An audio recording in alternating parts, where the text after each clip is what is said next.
हम लोग पढ़ेंगे चैप्टर 9 क्लास 10th का एनसीईआरटी का बुक है ये। लाइट रिफ्लेक्शन एंड रिफ्रैक्शन के बारे में पढ़ने वाले हैं। ठीक है, लाइट चैप्टर का है तो इसमें हम हाफ पोर्शन को कवर करने वाले हैं स्फेरिकल मिरर तक। ठीक है, अगर आपको वीडियो अच्छा लगेगा तो आगे भी आप कमेंट करके बता सकते हो, आगे भी एक्सप्लेन कर देंगे। ठीक है, इमेज फॉर्मेशन और भी बहुत सारा टॉपिक्स है इसमें, बहुत लॉन्ग चैप्टर है तो हम इसमें बस स्फेरिकल मिरर तक पढ़ेंगे और आपको समझ में आएगा, ऐसा कुछ नहीं है कि नहीं समझ में आने वाला है। तो चलिए हम देखते हैं। इसमें रिफ्लेक्शन और रिफ्रैक्शन के बारे में भी हम लोग पढ़ेंगे। तो पहले देख लो बाबू, रिफ्लेक्शन क्या होता है और रिफ्रैक्शन क्या होता है, दोनों के बारे में समझना बहुत ज़रूरी है चैप्टर स्टार्ट करने से पहले, ताकि आपको किसी तरह कोई प्रॉब्लम ना हो। ठीक है, अब देखो बाबू, यहाँ पे एक हमारा ग्लास है। ठीक है, मिरर ले लेते हैं। ठीक है, इस साइड हम सेट किए हुए हैं, ऐसा इसलिए बना हुआ रहता है क्योंकि इस साइड पूरा पेंटेड रहता है। ठीक है ना, इसलिए ऐसा बना हुआ रहता है। मतलब आपके घर में जो ग्लास होता है, मिरर होता है जिसमें अपना फेस देखते हो, उस साइड में सेट किया हुआ रहता है, इसलिए आपका फेस दिखाई देता है। अब इसमें हम किसी तरह कोई टॉर्च को जलाते हैं। ठीक है, तो टॉर्च जलाते हैं तो क्या होगा कि टॉर्च जलाने से क्या है ना कि लाइट हम यहाँ से दे रहे हैं तो ये लाइट जस्ट यहाँ से रिफ्लेक्ट कर जाएगा। तो रिफ्लेक्ट जैसे गया लाइट और फिर यहीं से बाउंस बैक हो जाए, पीछे की ओर मुड़ जाए, तो इसी को हम लोग क्या बोलते हैं, रिफ्लेक्शन बोलते हैं। सिंपल लैंग्वेज में समझो। ठीक है, इसको हम लोग क्या बोलते हैं, रिफ्लेक्शन बोलते हैं। अगर आपके घर का ग्लास, कोई भी शीशा का ग्लास मान के चलो खिड़की में लगा हुआ है, अब उसमें आप लाइट जलाते हो तो लाइट आर पार हो जाएगा ना, आर पार होगा तो उस लाइट को हम लोग क्या बोलेंगे, रिफ्रैक्शन बोलेंगे। उसी को हम लोग रिफ्रैक्शन बोलेंगे, जो अंदर से पार हो जाए जाकर।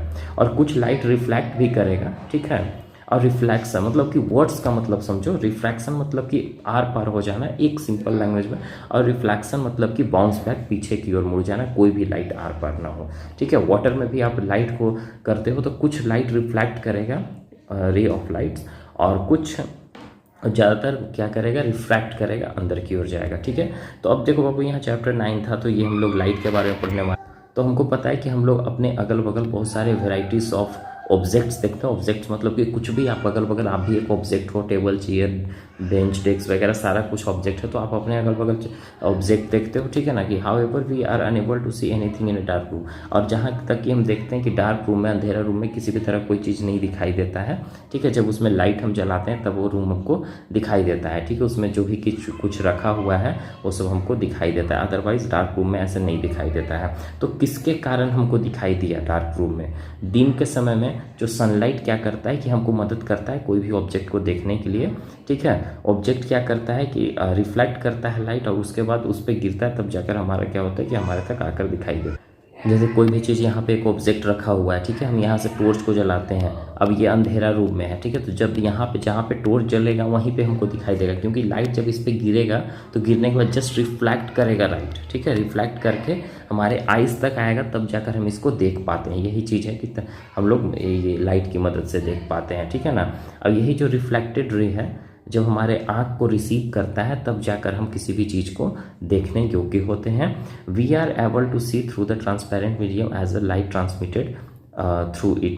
देखो, हम लोग ट्रांसपेरेंट मीडियम के थ्रू भी देखते हैं। ट्रांसपेरेंट मीडियम कहने का मतलब ये कि जो आर पार हो जाए, जैसे कि आपके घर में शीशा, खिड़की जो होगा ना, खिड़की जो एकदम क्लियर ग्लास होगा। ठीक है, क्लियर ग्लास जो ईजिली लाइट आप देते होगे तो पूरी लाइट आर पार हो जाता होगा। ठीक है, तो यही ट्रांसपेरेंट मीडियम के चलते हम क्या करते हैं, देख पाते हैं किसी भी ऑब्जेक्ट को। जब लाइट उस पर ट्रांसमिटेड होता है तब उसके थ्रू आता है, तब जाकर हम उसको देख सकते हैं। और हम देखते हैं कि बहुत सारे कॉमन वंडरफुल फेनोमिनन है जो लाइट के जरिए एसोसिएटेड है। और जैसे कि इमेज फॉर्मेशन, इमेज बनता है लाइट मिरर के द्वारा। ठीक है, मिरर के द्वारा इमेज बनता है। बहुत सारे ऐसे ऑब्जेक्ट हम देखते हैं। ठीक है, the twinkling of star, the beautiful colours of rainbow, bending of light by a medium and so, ये सब सारा चीज़ है। रेनबो का बनना, स्टार का चमकना। ठीक है ना, देखो यहाँ पे 3 टॉपिक हैं जो कि हम आपको अगर लाइन वाइज पढ़ाते हैं तो आपको भी बोर फील होगा, तो हम एक पॉइंट वाइज आपको समझा देते हैं ना। देखो यहाँ पे क्या है, एक ट्रांसपेरेंट ऑब्जेक्ट है। ठीक है, दूसरा आपका ट्रांसलूसेंट है। ओके, और थर्ड में आपका ओपेक ऑब्जेक्ट है। तीनों के बारे में हम एकदम समझ लेते हैं। आप लोग इसको ऐसे जूनियर क्लास से ही पढ़ते आ रहे हो। ट्रांसपेरेंट ऑब्जेक्ट उसको बोलते हैं जिसमें लाइट जब आप दोगे तो एकदम इजीली आर पार हो जाए, जो क्लियर ग्लास या क्लियर वाटर हो गया, ये सब आपका क्या है, ट्रांसपेरेंट ऑब्जेक्ट है जिसके थ्रू क्या है कि लाइट आर पार एकदम इजीली ट्रांसफ़र हो जाता है। ट्रांसलूसेंट ऑब्जेक्ट होता है कि जैसे कि आपके घर में जो विंडो खिड़की होगा उसमें जो कभी कभी क्या होता है, कोई लोग शीशा ऐसा लगवाते हैं कि जो कि पूरी दिखाई नहीं, धुंधला टाइप दिखाई देता है, तो जो जिससे लाइट आर पार हो रहा है लेकिन एकदम बहुत कम, ठीक है, बहुत कम लाइट आर पार कर पा रहा है, बाकी सब लाइट रिफ्लेक्ट कर जा रहा है, ठीक है, रिफ्रैक्ट बहुत कम कर रहा है, तो उसी को हम लोग ट्रांसलूसेंट बोलेंगे। ओपेक ऑब्जेक्ट में क्या होता है ना कि पूरी तरह से लाइट को ब्लॉक कर देता है, लाइट को आर पार नहीं, जैसे कि आपका घर में दीवार हो गया, ठीक है, प्लस में खिड़ी, ये क्या बोलते हैं, डोर हो गया, ठीक है, वुडन वाला डोर, वो सब में पूरी तरह से लाइट को ब्लॉक कर देता है और लाइट को इधर उधर नहीं पार होने देता है। एक पॉइंट है यहाँ पे, इसको याद रखना। इस चैप्टर में हम लोग पढ़ने वाले हैं we will study phenomenon of reflection, refraction of light, ठीक है। हम लोग बताएं कि रिफ्लेक्शन के बारे में पढ़ेंगे, लाइट का रिफ्रैक्शन के बारे में पढ़ेंगे, using straight line propagation of light. अब देखो एक चीज़ और है, आप ये चीज़ हमेशा याद रखेंगे, जो लाइट है ना हमेशा स्ट्रेट लाइन में ही ट्रैवल करता है। ऐसा नहीं कि लाइट अगर यहाँ से, जैसे कि ये सीधा पाइप है, ठीक है, और यहाँ पे हम अगरबत्ती को कैंडल लाइट करते हैं, तो अगरबत्ती यहाँ से आप देखोगे ऐसे अपना, तो आपको दिखाई दे देगा, ठीक है, ये दिखाई देगा। लेकिन अगर यही पाइप आपका ऐसे जाने के बाद यहाँ से मुड़ा हुआ है, ठीक है, ऐसे मुड़ा हुआ है, तो आप यहाँ लाइट चला रहे हो तो आइस से आप देखोगे तो नहीं दिखाई देगा, क्योंकि लाइट हमेशा ट्रेवल करता है स्ट्रेट लाइन में। ऐसा नहीं कि लाइट यहाँ से गया फिर यहाँ पे मुड़ गया फिर ऐसे जाकर दिखेगा, ऐसा कभी नहीं होता है, हमेशा लाइट स्ट्रेट लाइन में ही ट्रेवल करता है। अब हमारे यहाँ से मेन टॉपिक आता है, उधर बस इंट्रोडक्शन के बारे में था, अब यहाँ से मेरा मेन टॉपिक है। एक टॉपिक में क्या है, रिफ्लेक्शन ऑफ लाइट, लाइट का रिफ्लेक्शन होना, जैसे कि मिरर है, यहाँ से लाइट दिए तो रिफ्लेक्ट हो गया, तो इसी को हम लोग रिफ्लेक्शन बोलते हैं। बाउंस बैक मतलब कि पूरी तरह से लाइट रिफ्लेक्ट होना, ठीक है ना। जो हाईली पॉलिश सरफेस होता है ना, जैसे कि आपके घर में जो मिरर होता है, ग्लास होता है जिसपे अपना फेस देखते हो, वो पीछे में पॉलिश किया हुआ रहता है, ठीक है। जब पीछे में पॉलिश किया हुआ रहेगा तो आप उससे लाइट पूरी रिफ्लेक्ट करता है, ठीक है, जैसे कि मिरर बता रहा है, ठीक है ना। Reflect most light falling on, जितना इसमें लाइट गिरता है उतना ही लाइट रिफ्लेक्ट भी करता है, एक भी लाइट अंदर रिफ्लेक्ट नहीं करेगा, ठीक है। You are already familiar with laws of reflection, आप हमें पहले ही जानते हो laws of reflection of light के बारे में, ठीक है। क्लास 8 में भी आप लोग पढ़े होंगे लॉज ऑफ रिफ्लेक्शन के बारे में। जैसे कि एक मिरर है, मिरर में क्या होता है कि यहाँ से लाइट देते हैं हम लोग, और यहाँ से लाइट दिया, यहाँ से ये क्या हो गया, रिफ्लेक्ट कर गया, और बीच में हमारा एक नॉर्मल होता है, ठीक है ना, इधर एंगल होता है आई आर, इस तरीक़ा से, ठीक है, इसके बारे में भी बता रहे हैं, तो उसको थोड़ा सा हम देख लेते हैं, laws of reflection of light क्या होता है, ठीक है। तो देखो एक हमारा ये ग्लास ले लिया, हाईली पॉलिश्ड ग्लास ले लेते हैं, ठीक है, और हाईली पॉलिश नीचे में ऐसा है, मतलब कि ये हमारा मिरर हो गया। अब यहाँ से हम लाइट को देते हैं, ठीक है, लाइट यहाँ कोई सोर्स ऑफ लाइट है, मान के टॉर्च जला या कुछ भी सन का लाइट है। अब ये लाइट जितना इधर से आया, जितना मतलब मुड़ा हुआ है उतना ही, क्योंकि ये जो हमारा सरफेस है ये वाला नीचे वाला, ये बिल्कुल स्ट्रेट है, तो स्ट्रेट सरफेस है, तो हमारा जो लाइट है, लाइट का जो रेज होता है हमेशा स्ट्रेट ही होता है, तो स्ट्रेट है तो जैसे जितना उधर से आएगा उतना ही इधर से भी जाएगा, ठीक है। तो यहाँ से हम लोग लाइट जा रहा है और रिफ्लेक्ट करके यहाँ से ये मुड़ जा रहा है, ठीक है, जितना इधर से गया उतना ही उधर से गया, ठीक है। और एक इसमें हमारा नॉर्मल बनता है बीच में, ठीक है, नॉर्मल बनता है जो कि दो एंगल को डिवाइड करता है, एक एंगल यहाँ बनेगा, एक एंगल यहाँ बनेगा, इस एंगल का नाम है आई, इस एंगल का नाम है आर, और इस एंगल का नाम है आई, ठीक है। अब आर और आई क्यों पढ़ा अभी आपको बताएंगे, ठीक है। तो देखो ये हमारा लॉज ऑफ रिफ्लेक्शन है, इसी को हम लोग लॉज ऑफ रिफ्लेक्शन बोलते हैं। अब इसके बारे में पॉइंट्स को हम लोग पढ़ लेते हैं कि आखिर लॉज ऑफ रिफ्लेक्शन होता क्या है, कैसे बना ये लॉज, ये नियम इसको क्यों बनाया गया है ऐसे। तो पहले बाबू आप देख रहे हो कि बीच में एक नॉर्मल लिया गया है इसमें, क्योंकि नॉर्मल लिया तो इससे दोनों एंगल को डिवाइड कर दिया गया। और ये जो हम जहाँ से लाइट हमारा फॉल कर रहा है ना, दूसरा कलर लेकर हम समझाते हैं। यहाँ देखो लाइट हमारा गिर रहा है, तो ये जो लाइट जहाँ से आ रहा है इसको हम लोग क्या बोलेंगे, इंसिडेंट रे बोलेंगे, ठीक है, इंसिडेंट रे, ठीक है। सारा हमारे जो लाइट का जितना भी रेज है उसको हम लोग रे बोलते हैं, ठीक है, ये वाला को रे बोला जाता है। तो और इसका नाम क्या पड़ा, इंसिडेंट रे। जहाँ से लाइट आता है, जहाँ से सोर्स ऑफ लाइट निकलता है हमारा, जैसे टॉर्च, जहाँ टॉर्च से लाइट निकल रहा है तो उस जितना भी उससे रेज निकलेगा सबको क्या बोलेंगे, इंसिडेंट रे। अब जाकर ये मिरर पे पड़ा, तो मिरर पे पड़ने के बाद यहाँ से जस्ट ये रिफ्लेक्ट कर गया, तो इसको हम लोग क्या बोलते हैं, रिफ्लेक्ट किया तो रिफ्लेक्टेड रे। ठीक है, इसको क्या बोला गया, रिफ्लेक्टेड रे। समझ में आ गया। तो अब इसीलिए इंसिडेंट रे का एंगल को क्या लिया गया, आई लिया गया। एंगल को ऐसे डिनोट करते हैं ना हम लोग। ठीक है, आई लिया गया, फिर equal to angle I equal to angle R. R मतलब कि रिफ्लेक्टेड, इसीलिए इसको क्या बोला गया, रिफ्लेक्टेड। तो याद रखना, जहाँ पे इंसिडेंट, जहाँ से लाइट आ रहा है उसको हम लोग, उस एंगल को हम लोग आई बोलेंगे, और जहाँ से लाइट को रिफ्लेक्ट करें उस एंगल को हम लोग आर बोलेंगे। ठीक है, तो एंगल आई जितना होगा उतना ही एंगल आर होगा। मान के लो यहाँ 30 डिग्री होगा, तो आप देख रहे हो यहाँ पे जितना एंगल बन रहा है उतना ही एंगल यहाँ पे भी बन रहा है, तो यहाँ पे भी 30 डिग्री होगा, इसलिए angle I equal to angle R. एक पॉइंट हमारा ये हुआ लॉज ऑफ रिफ्लेक्शन का।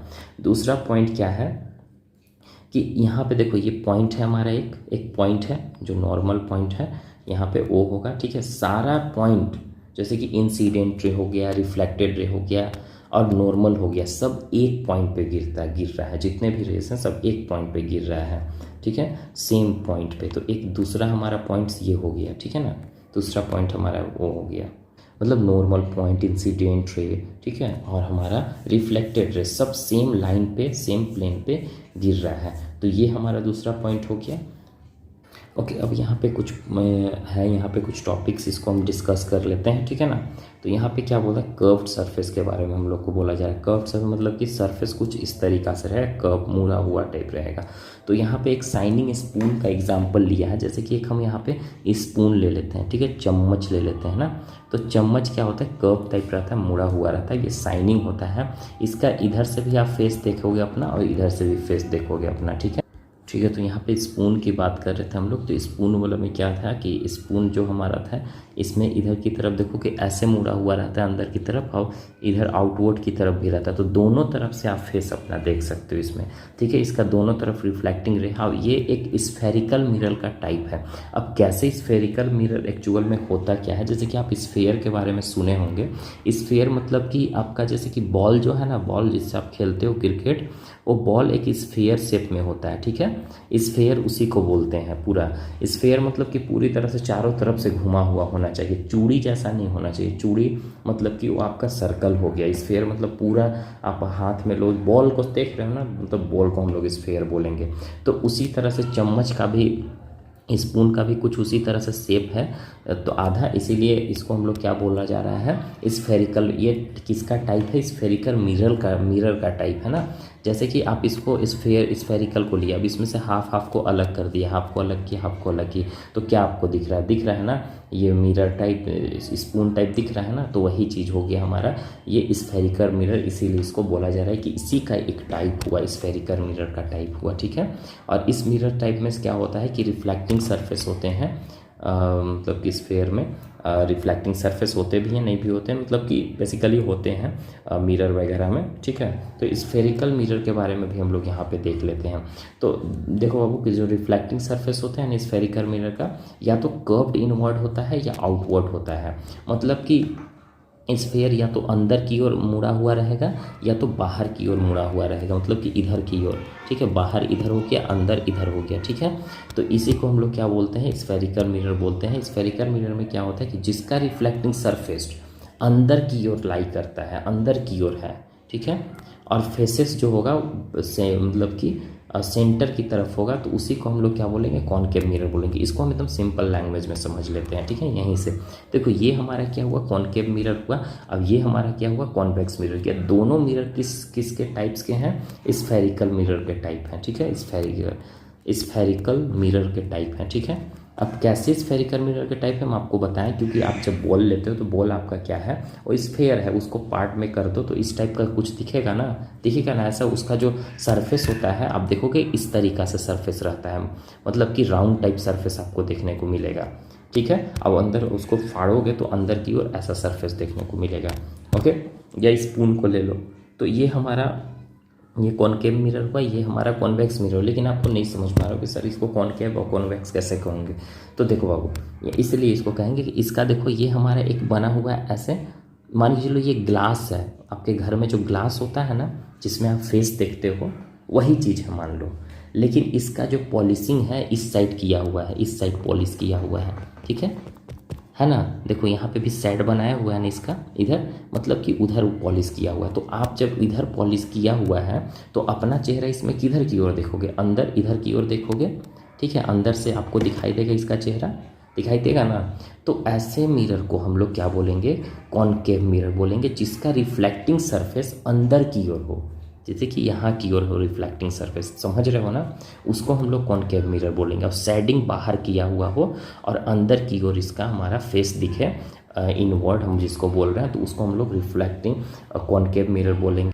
अब यहाँ पे कॉन्वेक्स मिरर की बात करें तो कॉन्वेक्स मिरर हम उसको बोलेंगे जिसका रिफ्लेक्टिंग सरफेस बाहर की ओर हो और इसका शेडिंग अंदर किया हुआ है। इसमें जस्ट उल्टा हो गया, इसका शेडिंग यहाँ किया हुआ था और यहाँ पे हम लोग चेहरा देख रहे थे, और इसका शेडिंग अंदर किया हुआ है, बाहर की ओर हम चेहरा देखेंगे, इसको हम लोग कॉन्वेक्स मिरर बोलेंगे, ठीक है। तो कॉनकेव और कॉन्वेक्स समझ गए, दोनों हमारा किस टाइप का मिरर है, स्फेरिकल मिरर हो गया, ठीक है यहाँ पे। और एक चीज़ और इसमें पॉइंट है, the centre of reflecting surface, मतलब कि जो रिफ्लेक्टिंग सरफेस है ये हमारा रिफ्लेक्टिंग सरफेस हुआ, तो इसका इधर हमारे रिफ्लेक्टिंग सरफेस है, हुआ ना, क्योंकि यहाँ पे मिरर है, हमारा फेस दिखाई दे रहा है, यहाँ से हम लाइट को देते हैं तो ये तुरंत बाउंस बैक हो जाएगा, तो रिफ्लेक्ट कर जाएगा, क्योंकि इधर सेट किया हुआ है, पॉलिश किया हुआ है, इसलिए रिफ्लेक्टिंग सरफेस इसको बोलेंगे। इधर वाला ये रिफ्लेक्टिंग सरफेस हुआ, इसका रिफ्लेक्टिंग सरफेस आउटवर्ड की हुआ, बाहर की तरफ हुआ रिफ्लेक्टिंग सरफेस। और जैसे कि एक लाइन इसका हम सेंटर में ये लेते हैं, तो इस लाइन को जो यहाँ पे पॉइंट हुआ हमारा, इसको हम लोग क्या बोलेंगे, पी बोलेंगे,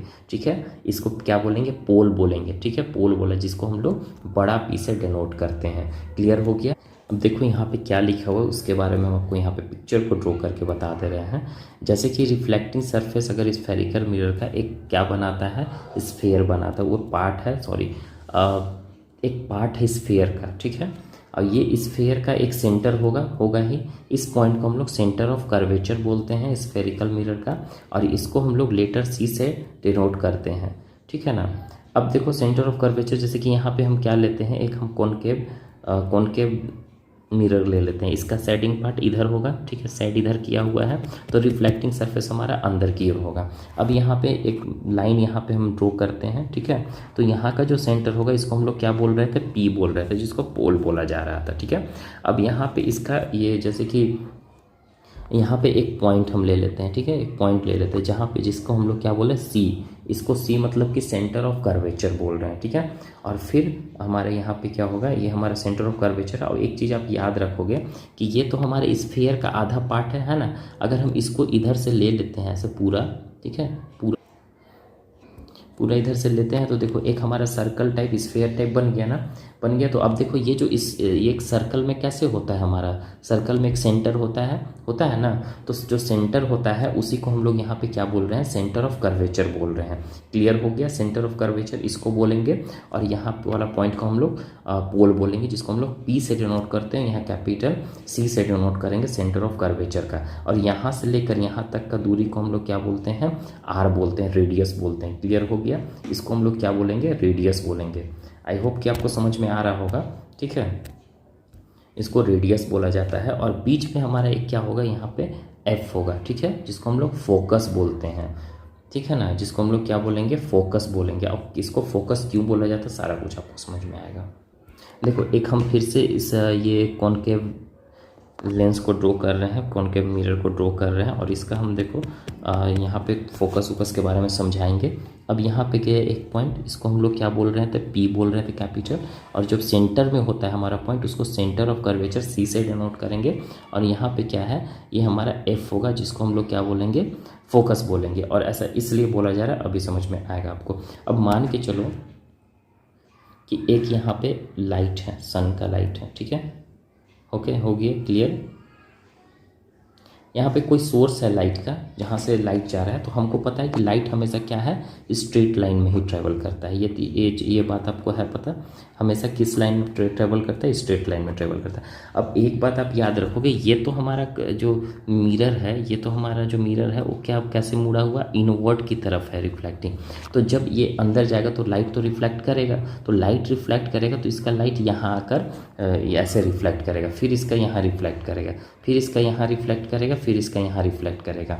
आ रही है बात समझ में हम क्या बोल रहे हैं? जैसे कि जब लाइट यहाँ पे गया, ये हमारा इंसिडेंट रे हुआ, ठीक है। इसको हम लोग कौन सा रे बोलेंगे? इंसिडेंट रे, जहाँ से लाइट जाता है। ये चीज़ लॉस ऑफ रिफ्लेक्शन हम आपको बताए थे। और फिर यहाँ से मुड़ रहा है लाइट, ठीक है।